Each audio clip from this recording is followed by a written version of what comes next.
These are going to be the most useless minutes of my life. Neon Genesis aired in Japan from October 4th, 1995 to March 27, 1996. It was directed. Teenage boy Shinji Ikari is recruited to pilot a giant biomech to fight monsters called angels. Nerve runs the operation, Gendo Ikari blows faces, and humanity's future is an HR problem. Shinji gets into Unit 01 and we all start to understand he's really bad at simple logistics. So, angels. They look biblical. Geometry slapped on a nightmare. There's also this go-to cataclysm called the Second Impact. Scientific experiment gone sideways. Okay, we have angels, Avas, and then the show just starts dropping some weird metaphysical receipts. But at this point, you might be thinking, isn't this a sci-fi about giant robot fights? The angels aren't angels. They are cells. Sometimes they're nuclear things, sometimes they're a mirror, and then they're just not.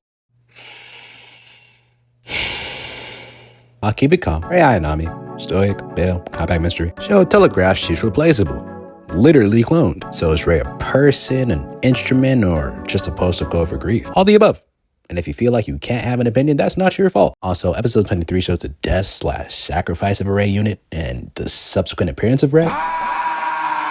Nagiso arrives, introduced in episode 24, deliberately positioned as Shinji's mirror. Friendship, trust, unimaginable feelings, and then Shinji is asked to physically choose between love and the fate of a species? It's awkward. Kills him, emotional murder, show hands you the bill. Calm. Last two episodes, 25 and 26, pivot away from external events and dive into internal psychology. And meta-theater, experimental streams of consciousness, stage sets, therapy sessions as finales. A lot of viewers felt cheated. So, Guy Nice answered with a film, The End of Evangelion, an alternate, far bloodier ending released July 19th, 1997. End of Evangelion rearranges the furniture, sets fire to the sofa, and makes you sign a release form that you will never understand the same way twice. The film is the show's bloodied ending. It's violent, symbolic, and a direct answer to people who ask for closure. And maybe should have never asked, especially in public forum.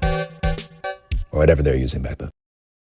Anno's interviews over the years show he often denied theological intent, saying some Christian motives were just aesthetic choices rather than actual doctrinal claims. Two truths. Evangelion uses religious and scientific language as texture and as weaponry. Ultimately, it's a show about people refusing to be able to share their inner worlds, and the consequences of that refusal. But every time you nail a meaning, the show will literally hand you a contradiction. See? I explained things, and then I didn't. That's the entire franchise in one loop. Evangelion will not arrange itself for you. It'll show you a door, then tell you the door is only a metaphor for more doors. We'll hand you a human, then remind you that humans are replaceable. Models in a lab will make you laugh while stabbing you with philosophy. Trust no one who says they understand Evangelion. Drop a like, subscribe. Hey, you didn't do the rebuild.